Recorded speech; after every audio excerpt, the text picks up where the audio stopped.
yang ada di rumah, selamat bertemu kembali dengan Miss Ati di sini. Saat ini kita akan memasuki materi bab 13 dengan judul Apa itu Manusia Baru? Nah, anak-anak, sebelum kita memulai pelajaran ini, terlebih dahulu kita bersatu hati, satukan kedua tangan, kita berdoa. Mari kita mulai untuk berdoa. Kami mengucap syukur dan berterima kasih Tuhan Yesus. Kami boleh bertatap wajah kembali semua karena kasih karunia Tuhan dan pemeliharaan-Mu dalam hidup kami. Tuhan Yesus, sebentar kami akan mendengar sebagian materi pelajaran melalui kebenaran firman-Mu. Mari Tuhan berikan kami kecerdasan hikmat daripada-Mu agar kami mengerti dan memahami pelajaran ini. Terima kasih Tuhan Yesus, haleluya, amin. Amin anak-anak ya, materi kita hari ini kita buka buku kita pada halaman 90 bab 13, apa itu manusia baru? Ya anak-anak, manusia baru apa itu? Manusia baru adalah manusia yang mengalami pertobatan di dalam Tuhan ya. Nah, kita melanjutkan lagi ya anak-anak ya, pengertian manusia baru A ya. Alkitab menjelaskan bahwa manusia baru adalah manusia yang sudah meninggalkan dosa-dosanya. Manusia baru adalah manusia yang mau menerima Yesus sebagai juru selamatnya. Manusia baru dia tidak mau berbuat dosa lagi ya anak-anak ya. Nah, di dalam Paulus menegaskan di dalam Roma 6 ayat 6 sampai 7 bahwa apabila seseorang percaya kepada Yesus Kristus, maka manusia lamanya telah tersalibkan. Maksudnya manusia lamanya itu manusia dia yang hidup penuh dosa, hidup penuh dusta, hidup penuh kebohongan, hidup penuh kejahatan itu sudah disalibkan, dibuang jauh-jauh, dimusnahkan. Karena dia akan memasuki hidup yang baru. Hidup yang baru di dalam Kristus berarti dia sudah percaya kepada Yesus. Dia menerima Yesus sebagai juru selamatnya. Ya anak-anak, dia tidak mau kembali lagi ke kehidupan yang lama. Dia selalu mengikuti tuntunan daripada Roh Kudus ya anak-anak ya. Kalau orang yang mau memperoleh hidup yang baru ya, jika dia percaya dan terima Yesus, sebagai juru selamatnya, berarti dia hidup baru. Nah, orang yang hidup baru ini harus bertobat betul-betul. Dia mengalami perubahan yang tercermin dari sikap kelakuannya yang baik. Tidak, kalau dulu dia berbohong, suka berbohong. Kalau sekarang, kalau sudah hidup baru, berarti sudah bertobat. Dia berkata-kata jujur, bersikap, berkata jujur. Perbuatannya baik, pikirannya juga baik. Ya anak-anak ya. Nah, setiap orang yang mau menerima Yesus sebagai juru selamatnya, berarti dia memperoleh hidup yang kekal, ya. Hidup yang kekal karena dia mau menuju jalan keselamatan dari Yesus. Itulah orang yang mau hidup baru, yang mau betul-betul bertobat. Nah, Allah yang anak-anak di dalam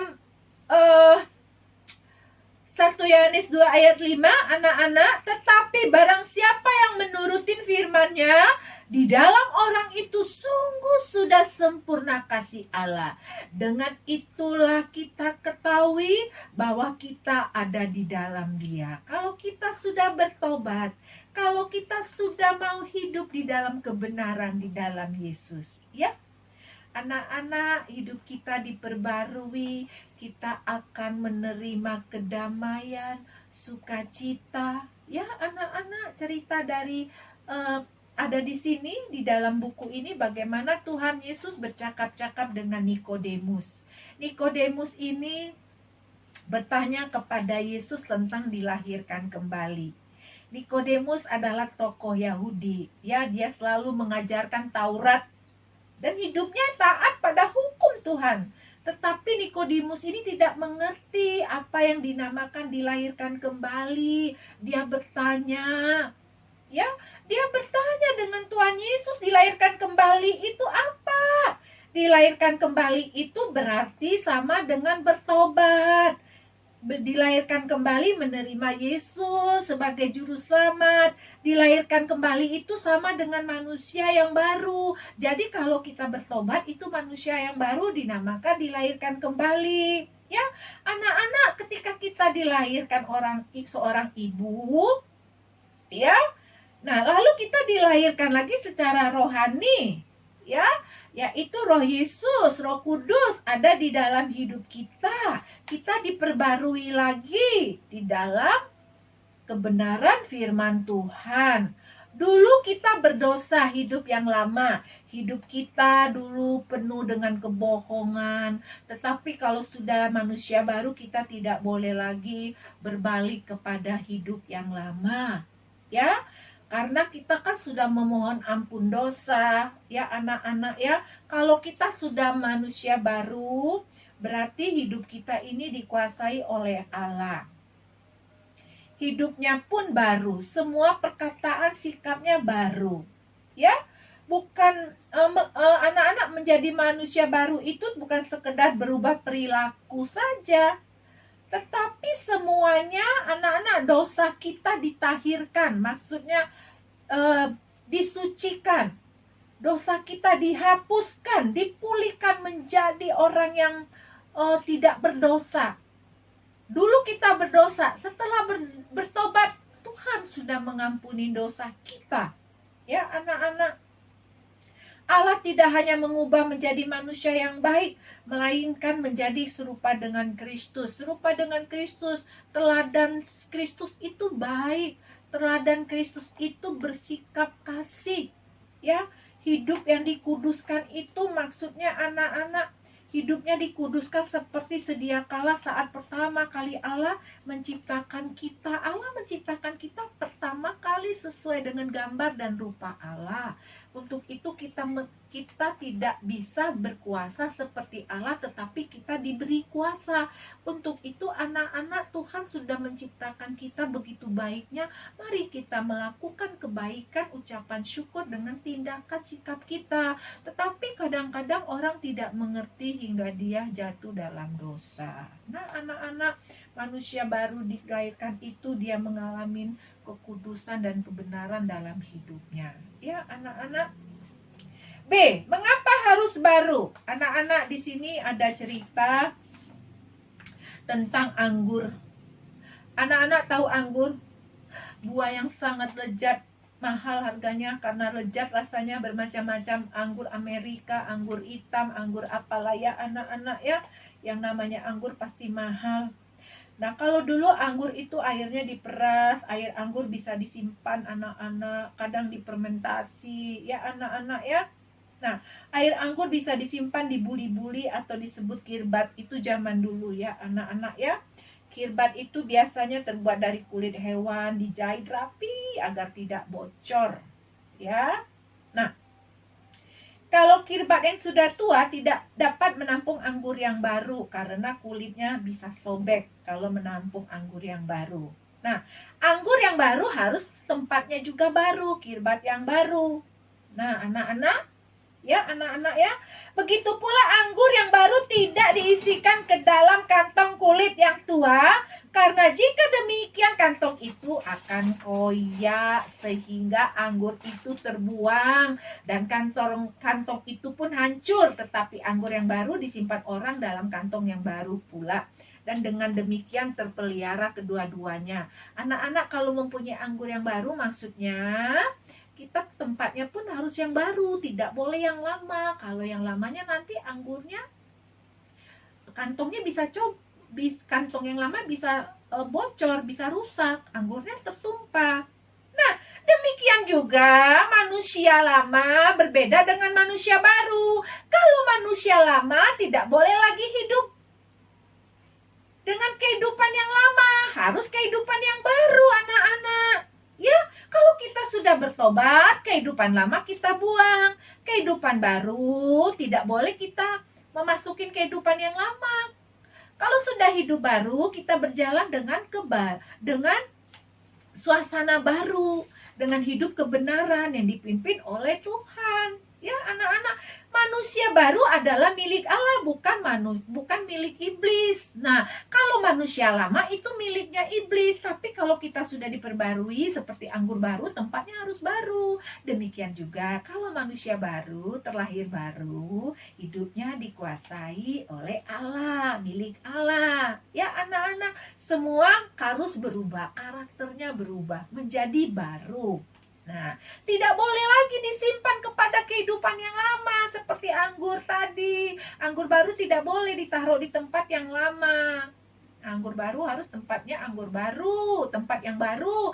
Manusia demikian juga, tidak dapat lagi disimpan kehidupan manusia yang lama. Matius 9 ayat 16, tidak seorang pun menambahkan secari kain yang belum susut pada baju yang tua. Karena jika demikian, kain penambal itu akan mencabik kain baju itu. Lalu makin besarlah koyaknya. Nah, anak-anak, tidak seorang pun yang bisa menambah secari kain. Kain yang belum susut. Kain itu belum susut. Belum susut, anak-anak. Ya. Nah, pada baju yang tua. Karena jika demikian, kain penambal ini mau ditambalkan anak-anak. Nanti itu penambal itu demikian kain penambal itu akan mencabik kain baju itu. Lalu makin besarlah koyaknya, tidak boleh ditambal. Kita juga tidak boleh bergantung kepada hidup yang lama. Harus hidup kita diperbarui. Allah mengendaki manusia yang baru sebab Allah sudah menghapus dosa-dosa kita. Ya. Allah mengendaki manusia baru sebab Allah membarui orang berdosa, mengampuni kita yang berdosa menjadi orang yang baik, yang baru. Ya. Yesaya 1 ayat 18, Yesaya berkata, sekalipun dosamu merah seperti kirmiji, akan menjadi putih seperti salju. Sekalipun berwarna merah, seperti kain kusumba, akan menjadi putih seperti bulu domba. Anak-anak, Tuhan inginkan pertobatan itu yang utama. Sekotor apapun dosa yang kita lakukan, mungkin pernah tidak jujur ya sama orang tua. Ketika kita bertobat, mau berlaku sikap jujur, tidak melawan orang tua, Tuhan akan menghapusin dosa-dosa kita. Ya anak-anak. Demikian juga kalau kita anak-anak, kalau kita berteman ya, kita juga anak-anak mau anak-anak mengampunin teman-teman kita karena Allah sudah mengampuni dosa-dosa kita. Kalau kita sudah hidup baru berarti Tuhan sudah mengampuni dosa-dosa kita. Demikian juga kita harus mengampuni teman yang bersalah kepada kita. Ya anak-anak, orang yang tidak mau bertobat, dia tidak mau berdoa. Ya, kalau orang yang belum mengalami hidup baru berarti dia tidak bertobat, dia tidak mau berdoa, dia tidak mau beribadah. Ya anak-anak, hati-hati ya. Tetapi kalau orang yang hidup baru pasti dia bertobat, dia mau mengampuni temannya. Walaupun temannya bersalah, anak-anak, pasti dia akan mengampuni. Kalaupun temannya melakukan kesalahan tidak sengaja, mungkin anak-anak bermain tidak sengaja, lagi bermain nendang bola kena teman. Anak-anak, kita minta maaf sama teman karena kita tidak sengaja, ya anak-anak. Dan kita juga harus mau memaafkan teman kita. Ingat anak-anak, Allah sudah mengampuni dosa kita sehingga kita lahir baru, kita jadi manusia baru. Kita juga harus bersikap baru, mau mengampuni teman-teman kita yang bersalah kepada kita, ya anak-anak ya. Nah anak-anak, mau anak-anak kita berubah. Next, pasti berubah anak-anak. Kalau orang yang sudah bertobat, pasti berubah kelakuannya ya anak-anak ya. Tidak mengulangin lagi tabiat lama, kelakuan lamanya. C, apa saja yang baru? Anak-anak, waktu kita jatuh dalam dosa, hidup kita dikuasain iblis bukan? Mulut kita mungkin berkata-kata kotor ya, sombong, congkak. Nah, tetapi kalau kita sudah jadi manusia baru, kita tidak boleh lagi mengeluarkan kata-kata kotor. Kita tidak gampang marah. Anak-anak, kita harus memperbarui semuanya. Apa saja yang kita perlu perbarui, anak-anak? Seluruh hidup kita, seluruh tubuh kita. Lalu bagaimana menjadi baru? Hanya Allah yang dapat melakukannya. Manusia yang mau diperbaruin hidupnya harus membuka diri kepada Allah. Kalau engkau mau bertobat, mau menjadi manusia yang baru, kita harus menyerahkan hidup kita sungguh-sungguh, dibentuk, diproses oleh Allah. Apa kata firman, kita ikutin dan taat. Memang manusia baru tuh bukan jadi orang hebat seperti makan mie instan, perlu proses perlahan-lahan, belajar dan melakukan kebaikan. Harus kita praktekkan. Karena perlu proses semuanya yang terjadi dalam pembentukan manusia baru. Ya, membarui manusia. Pembentukan itu setiap hari kita harus berhasil untuk melawan godaan iblis, ya anak-anak. D. Jangan menoleh ke belakang. Anak-anak, kalau orang sudah bertobat, jangan noleh ke belakang lagi. Kalau menoleh ke belakang lagi, berarti kita hidup lama. Nih, ke belakang lagi berarti kita mau kepada hidup yang lama, hidup yang sebelum bertobat, ya. Paulus berkata di sini, anak-anak, saudara-saudaraku, aku sendiri tidak menganggap bahwa aku telah menangkapnya, tetapi ini yang kulakukan. Aku melupakan apa yang telah di belakangku dan mengarahkan diri kepada apa yang di hadapanku. Filipi 3 ayat 13. Dulu kan namanya Saulus, belum bertobat. Setelah dia bertobat, menjadi Paulus. Dia tidak mau menoleh ke Saulus, hidup yang lama, yang suka jahat, yang membunuh sana sini pengikut Yesus, dia aniaya. Dia tidak mau, dia mau berlari ke satu tujuan di dalam Filipi 3 ayat 13 ini. Ya anak-anak, ya. Dia mau satu tujuan, dia mau taat kepada firman Tuhan. Nah anak-anak, ada cerita istri Lot. Kenapa istri Lot tidak selamat, anak-anak? Karena dia tidak mau taat, ya. Dia jadi tiang garam, istri Lot ini, menoleh ke belakang, anak-anak, ya. Istri Lot ini, anak-anak, meskipun malaikat Tuhan memimpinnya untuk mendapat perlindungan yang aman, istri Lot ini, anak-anak, ia menoleh pada saat berlari. Dia harusnya ke depan, ke satu arah tujuan kehidupan yang benar di dalam Tuhan, karena Tuhan sudah memberikan kehidupan yang kekal. Kebenaran firman Tuhan dia tidak mau diturutin ke depan, dia malah menoleh ke belakang. Akhirnya dia jadi tiang garam. Waduh, sedih sekali anak-anak, ya. Ada gambar di situ. Jadi apa dia? Jadi tiang garam. Istri Lot menjadi tiang garam. Kenapa jadi tiang garam? Karena dia menoleh sambil berlari. Dia mau lari ke depan, tapi dia noleh ke belakang. Kalau Paulus, dia tidak mau noleh ke belakang. Dia harus lari ke depan, maksudnya sampai tujuan. Sampai mendapat mahkota kekal, keselamatan kekal. Ya, saat istri Lot menoleh ke belakang, ia menjadi tiang garam. Paulus tidak mau, dia menganggap apa yang di belakangnya itu adalah sampah, kotoran. Dia tidak mau menoleh ke belakang. Kalau dia menoleh ke belakang Paulus, berarti aku melihat kotoran aku sendiri. Itu katanya Paulus. Hebat bukan Paulus? Tapi Paulus dengan luar biasa, dia mencapai garis finish, dia berlari kepada tujuan, memperoleh hadiah. Apa itu hadiahnya? Yaitu panggilan surgawi dari Allah dalam Yesus Kristus, dalam Filipi 3 ayat 14. Orang yang sedang berlari tanpa menoleh ke belakang tidak akan.